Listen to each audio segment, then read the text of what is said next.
Edwin വൈബ്സിൻ്റെ ഇന്നത്തെ പുതിയ വീഡിയോയിലേക്ക് എൻ്റെ എല്ലാ കൂട്ടുകാർക്കും സ്വാഗതം. അപ്പോൾ അതാ നമ്മുടെ വേനലൊക്കെ നല്ല ചൂടും വെയിലൊക്കെ ആയില്ലേ.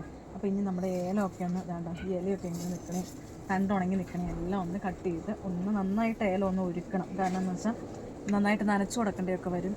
അപ്പോൾ നനച്ചു കൊടുക്കണം, മരുന്നടിക്കണം. കാരണം ഈ വേനലൊക്കെ ആകുമ്പോൾ തണ്ട് തുരപ്പം പുഴു വരും. അപ്പോൾ അങ്ങനെയൊക്കെ ആകുമ്പോൾ ഇതൊക്കെ കട്ട് ചെയ്ത് കളഞ്ഞിട്ട് മരുന്നടിച്ചു കൊടുത്താൽ എല്ലാത്തിലും കറക്റ്റായിട്ട് കിട്ടിക്കോളും. അതിന് വേണ്ടി കേട്ടോ ഇതൊക്കെ ഒന്ന് ക്ലിയർ ചെയ്തെടുക്കാം നമ്മൾ.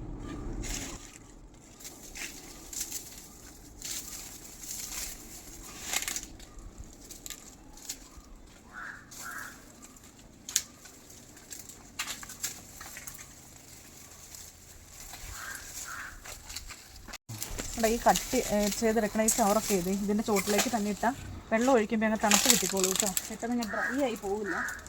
അതുകൊണ്ട് ഇതിൻ്റെ ചോട്ടിൽ തന്നെ അങ്ങ് ഇടുക.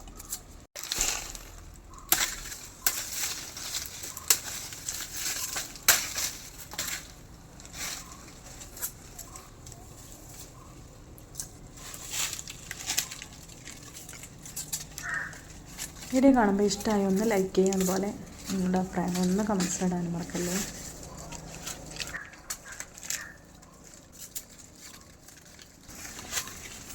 വേനലാകുമ്പോഴത്തേക്ക് നന്നായിട്ട് ഓരോ പുഴുക്കളും അങ്ങനെയെല്ലാം കയറാനുള്ള തണ്ടുതുരപ്പനും പേരുപുഴു അങ്ങനെയെല്ലാം വരാനുള്ള ചാൻസൊക്കെ ഉണ്ട് കേട്ടോ. അതുകൊണ്ട് നന്നായിട്ട് പിന്നെ ഉണങ്ങിപ്പോവും, ഉണക്ക് പറ്റണത് അങ്ങനെ വിഷയങ്ങളും ഉണ്ടാവും. ഇതെല്ലാം വേനൽക്കാലത്ത് നമ്മൾ ശ്രദ്ധിക്കണം. ഈ ചോട്ടിലൊക്കെയുള്ള ഇങ്ങനെ കിടക്കണ തണ്ടൊക്കെ ഉണങ്ങി നിൽക്കണതേ, തണ്ടൊക്കെ കടിച്ചു കളയണം.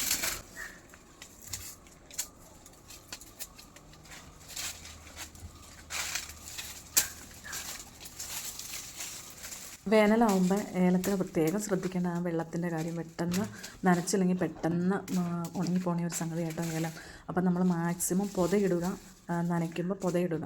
പുതയിട്ട് വെച്ചാൽ ഒരു ദിവസം നനച്ചാലേ പിന്നെ 3-4-5 ദിവസത്തേക്ക് അത് നനവോട് കൂടി തന്നെ നിൽക്കും. അല്ലെങ്കിൽ തന്നെ വേനൽക്കാലത്ത് നല്ല ബുദ്ധിമുട്ടല്ലേ, വെള്ളത്തിന് പലയിടത്തും വെള്ളം ഇല്ലായ്ക അങ്ങനെയൊക്കെ വരും. അപ്പം നനയ്ക്കാൻ പറ്റാതൊക്കെ വന്നാൽ ഏലം ഉണങ്ങി പോവുകയൊക്കെ ചെയ്യും. അപ്പോൾ ഇങ്ങനെ ഒരു പരിധി വരെ നമ്മുടെ ഏലത്തിന് നമുക്ക് ഇങ്ങനെ പുതയിട്ട് സംരക്ഷിക്കാൻ പറ്റും. അപ്പോൾ നമ്മൾ തണ്ടൊക്കെ ഒന്ന് ക്ലിയർ ചെയ്തിട്ടേ, ഇതൊക്കെ ഒന്ന് ക്ലിയർ ചെയ്തിട്ട് മരുന്നൊന്ന് അടിച്ചു കൊടുക്കും കേട്ടോ.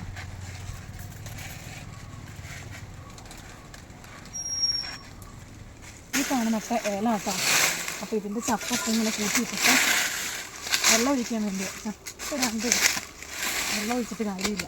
ചപ്പിടുവാണെങ്കിൽ ഞാൻ നനവ് അങ്ങനെ തന്നെ നിന്നോളുവേ. ഇവിടെ ഈ മരത്തിൻ്റെ ഒക്കെ ചപ്പ് ചാടിയതാണ്, അതെല്ലാം കൂടെ അങ്ങ് കൂട്ടി വെക്കുന്നത്.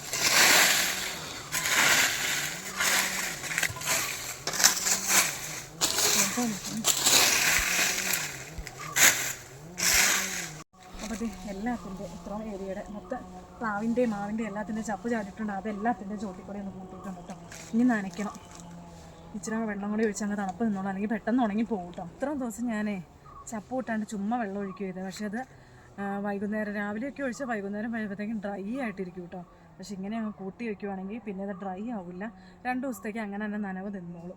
വീഡിയോ ഇഷ്ടപ്പെട്ട ഒന്ന് ലൈക്ക് ചെയ്യുക, അതുപോലെ ആദ്യമായിട്ട് കാണുന്ന കൂട്ടുകാരുണ്ടെങ്കിൽ ഒന്ന് സബ്സ്ക്രൈബ് ചെയ്ത് സപ്പോർട്ട് ചെയ്തേക്കുക. ഫേസ്ബുക്ക് പേജിലാണെങ്കിൽ പേജ് ഒന്ന് ഫോളോ ചെയ്യാനും മറക്കില്ല കേട്ടോ. അപ്പോൾ ഇനി നാളെ ഒരു അടിപൊളി വീഡിയോ കാണുന്നവരെ എല്ലാവർക്കും ബൈ ബൈ.